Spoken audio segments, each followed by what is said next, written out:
In this presentation, we'll review analyzing recorded battery data, what that data means, and what should be done based on that data. Before we dive into the actual battery data analysis, we have to ask ourselves, what makes batteries fail?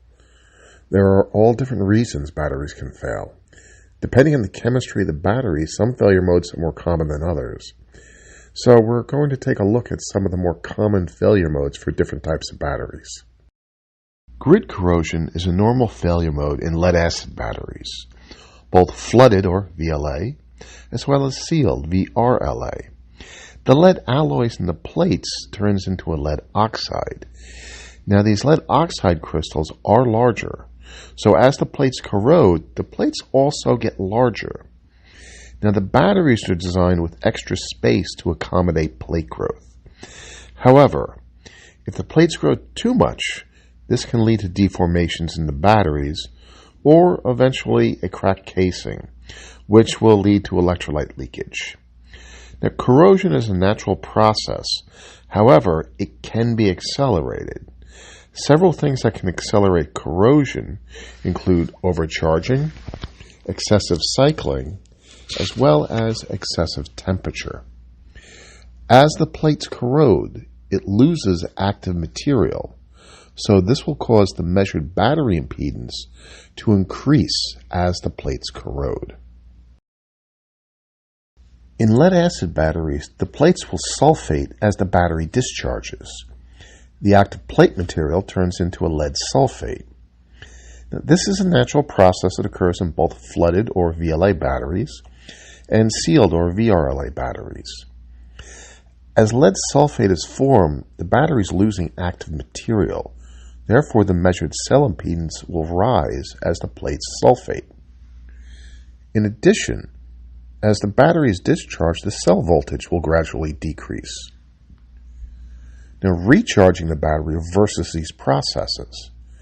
However, if the battery is not kept at full charge, then the plates will remain partially sulfated, and these sulfate crystals will become more dense over time.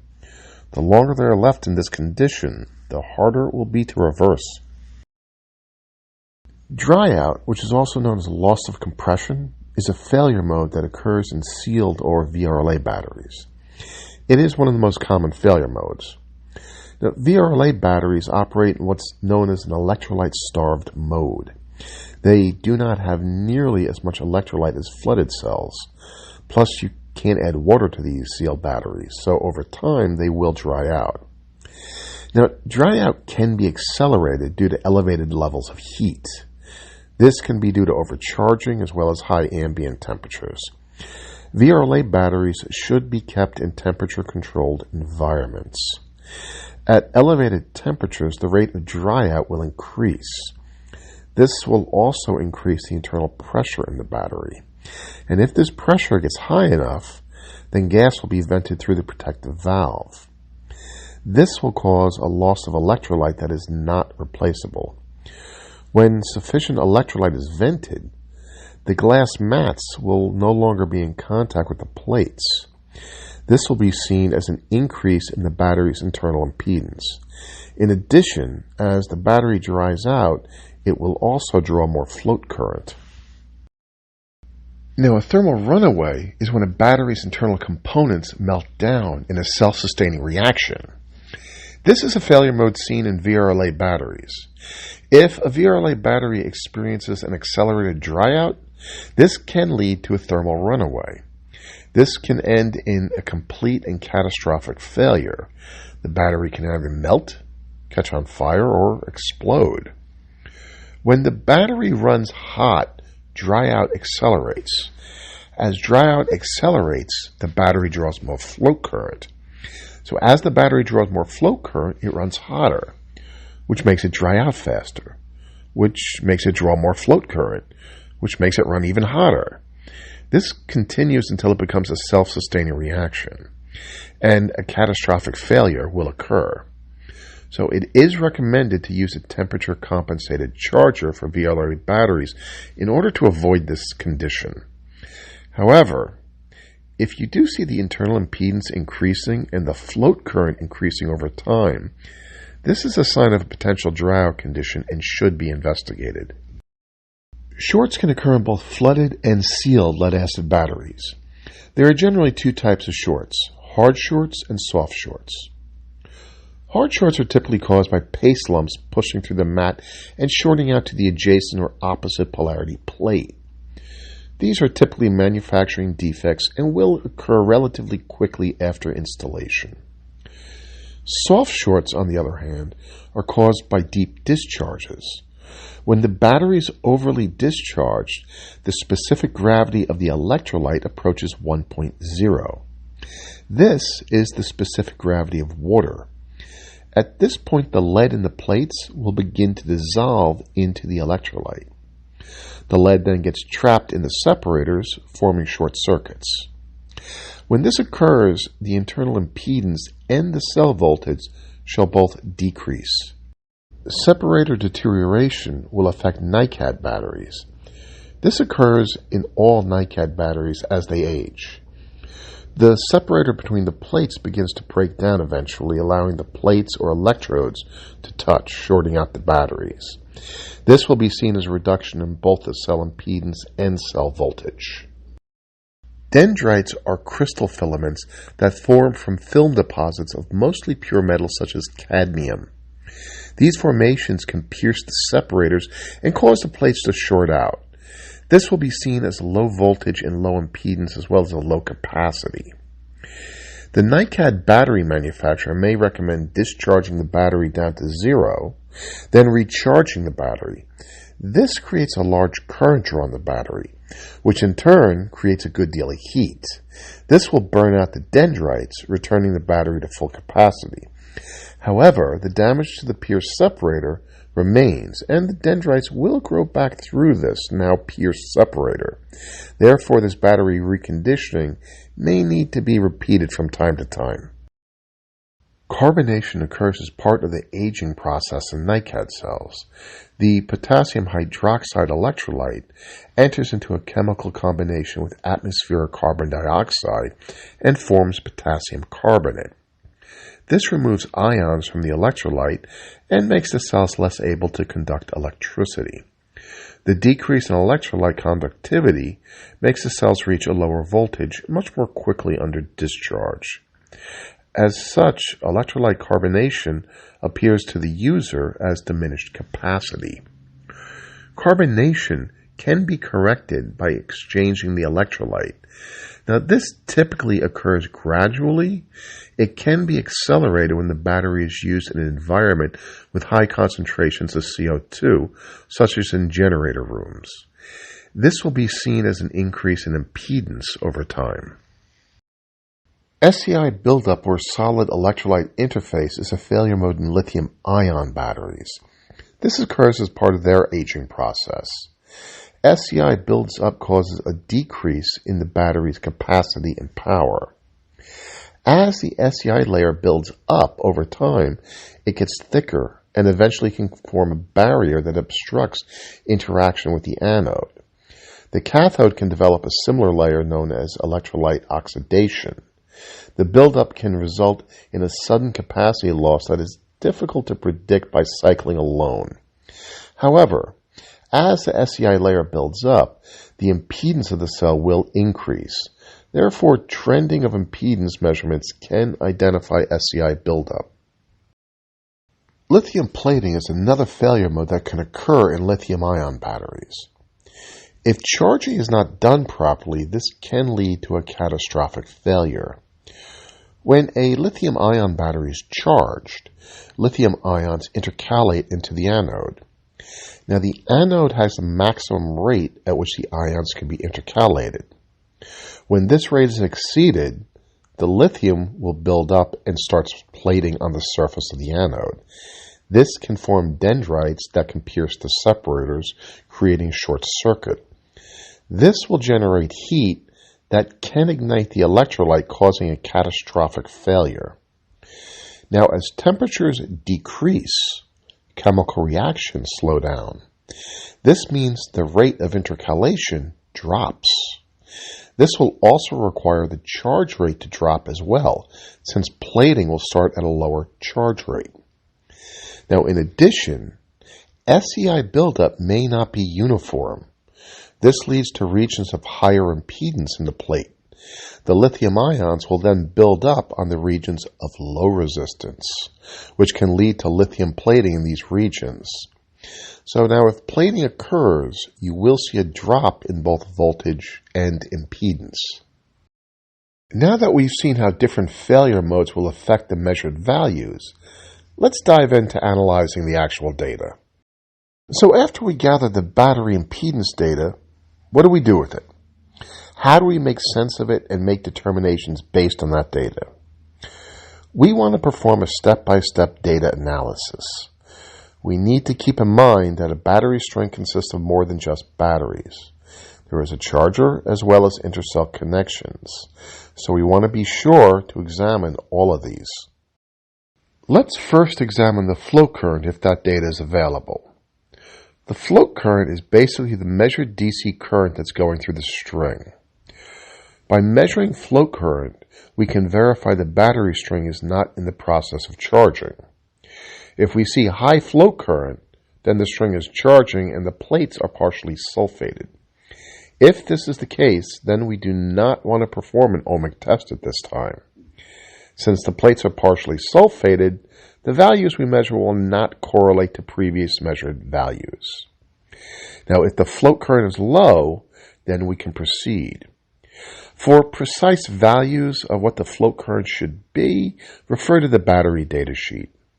Also note, if the batteries are fully charged and we see flow current rising over time, this can be a sign of a potential issue. Now, if the batteries are flooded antimony cells, then this can be a sign of antimony poisoning. This can happen to antimony batteries on standby applications. It will reduce their lifespan. There's no real fix for this. When the string is replaced, either replace the cells with lead calcium or lead selenium batteries. These are more suited for standby applications. If the battery is a sealed lead acid or VRLA battery, then this can be a sign of accelerated dryout and can lead to a potential thermal runaway. In this case, verify the voltage on the charger, verify the batteries are not running hot, and are in a controlled environment. Verify the charger being used is a temperature-controlled charger to avoid a potential thermal runaway. Next, we want to examine the ripple current. Ripple current is the AC current that may be going through the string. By measuring ripple current, we're examining the state of health of the battery charger. High ripple currents can mean bad rectifiers and chargers. This will cause excessive heating in the batteries, leading to premature failures. Typically, ripple current in substation strings would be quite low, unless the charger has failed. Now, in UPS systems, you can see higher levels of ripple current. IEEE recommends that ripple does not exceed 5 amps for every 100 amp hours of battery capacity. Now we want to examine the total string voltage. By measuring total string voltage, we verify the charger settings. If a charger is set too high, it heats the batteries and will decrease their life. If the charger is set too low, then the cells remain partially sulfated. The longer they remain this way, the harder it will be to reverse this. Now, this setting should be determined by consulting the battery manufacturer's datasheet or installation guide. Now, some of these may have values that are derated due to temperature, so always consult the datasheet or installation guide. Now we can examine the individual cell or battery voltage. By measuring individual battery voltage, we can determine how balanced the string is. When cell voltages vary by more than about 1%, this could be a sign that an equalization should be performed. Now, please note, this is on average. Again, consult the battery datasheet or installation guide for specific values. Now, the thing to keep in mind is that a battery can act as a source or a load. A battery with a low voltage will act as a load on the batteries around it. It will draw current from these batteries, so a string is only going to be as good as the weakest battery in that string. Now we want to examine the battery impedance data. So how do we interpret this data so we can make a useful course of action? There are several different ways we'll compare this data to relative values. Each way will tell us something about the battery string's condition. First, let's examine the impedance variation. In this analysis, we'll examine the impedance of each individual cell compared to the average impedance of the entire string. Measuring the variation from the string average helps us locate poor cells. Now, a string should age at about the same rate, so if one cell is aging at a higher rate, this can indicate a problem. By looking at variations, this will flag this issue. High variations from string average does not necessarily mean a bad cell. It could be a sign of a poor connection, causing inadequate charging, or it could be a sign that the string needs to be equalized. Now, if these do not correct the issue, then it very well could be a bad battery. Typically, if a lead-acid battery varies by more than 30% from the string average, this is a flag that we want to do a little bit of troubleshooting. Variation from string average can help us locate a bad cell in a string. However, we may find that all the cells are within 5% of each other. They look great. However, the entire string is aged significantly. Variation from average will not find this. So now we want to examine the string deviation from baseline. Deviation from baseline looks at each cell's impedance and compares it to the reference string average, or baseline, that was made the first time the string was tested. By measuring deviation from baseline, we can see how much the entire string has aged. If multiple lead-acid batteries vary by more than 50% from the established baseline, then this is a flag that the string may have low capacity. So a discharge test may be in order. Please note that the limits being given of 30 and 50% are just starting values. They can vary depending on the battery type, application, environment, and maintenance. As you perform ohmic testing, you may find you will need to tighten up or loosen these limits. Baseline is a reference value used to establish the average impedance of the batteries in the string at the time you started testing the batteries. Now, the prerequisite for this is that you must know that the string is good. It's no sense setting a baseline for a string that has no capacity. In addition, the string must be fully charged whenever performing any type of ohmic measurement. If the string's not fully charged, then the batteries are partially sulfated and the measurement will not be representative of the batteries. It is best to establish baseline on new strings that have completed formation. If the string is older, you may want to verify it's good. This may mean doing a discharge test first before establishing a baseline value. Another impedance data analysis method we wish to use is the analysis of impedance change. This is done by comparing the measurement of each individual cell to its own measurement value in the previous tests. By measuring each cell's impedance and comparing its change from its previous reading, this helps locate cells that are about to potentially fail. So as the cell reaches the end of its life, it fails at a greater rate. Typically, if a lead-acid battery's impedance varies by more than 5 to 10% from its previous test, assuming the tests are being done in proper intervals and the batteries were fully charged, this is a flag that the cell may be failing soon. After examining the condition of the batteries, we want to examine the intercell or strap resistance. Remember, analyzing the battery data is only one part of analyzing the battery string. Poor intercell connections lead to heating as well as poor charging, which can lead to sulfating. And the longer the cell remains sulfated, the harder it is to reverse. By measuring each intercell connection's resistance, we can see how good our connections are. These are the things that we may be correcting the most during battery maintenance.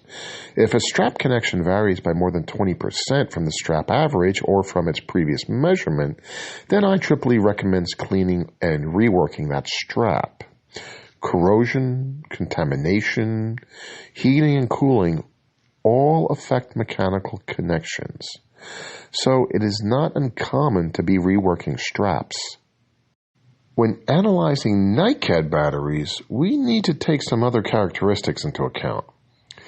NiCad batteries have an alkaline electrolyte.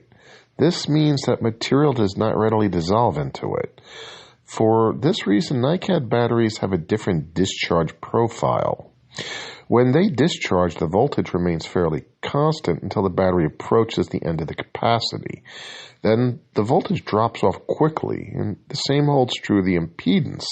As the battery discharges, the impedance remains fairly constant until the battery approaches the end of charge, when the impedance will rise very quickly. This means that when performing an impedance test on a NiCad battery, a high impedance measurement may be a sign of a problem cell. And just because a NiCad battery has a good impedance value, it does not mean it's good. This is why it is recommended to perform discharge testing on NiCad batteries. However, a preliminary part of discharge testing requires the intercell connections or straps be measured. This can be done using an ohmic tester. In the process of testing the straps, it makes sense to also test the ripple current, float current, and cell impedance. We need to test these anyway. In addition, by measuring the cell impedance, we may also find problem cells before a discharge test is performed. Now, a high impedance reading can be a sign of a bad cell. A battery can also have a low impedance reading. Remember, NiCad batteries suffer from dendrite formation and can short out. If we see either a low voltage or a low impedance, this can be a sign of dendrite formation. So in this case, the cell may need to be reconditioned, draining the capacity down and recharging it several times in order to generate enough heat to burn out the dendrites. In addition, if we do see the impedance continue to rise over time, then this is a sign of carbonation.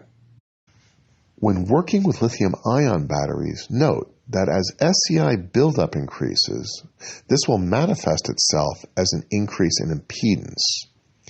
As SCI increases and impedance increases, the battery capacity decreases. This is also referred to as capacitive fading.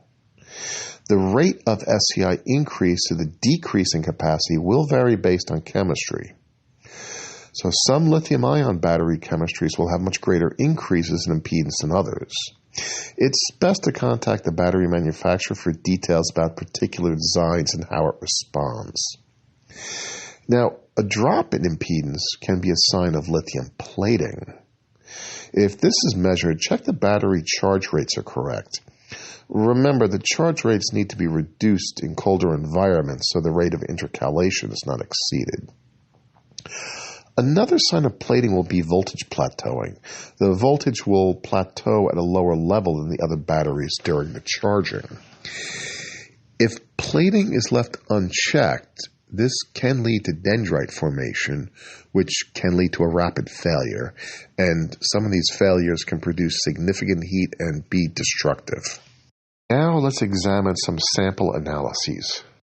This is a string of lead-acid VLA or flooded batteries.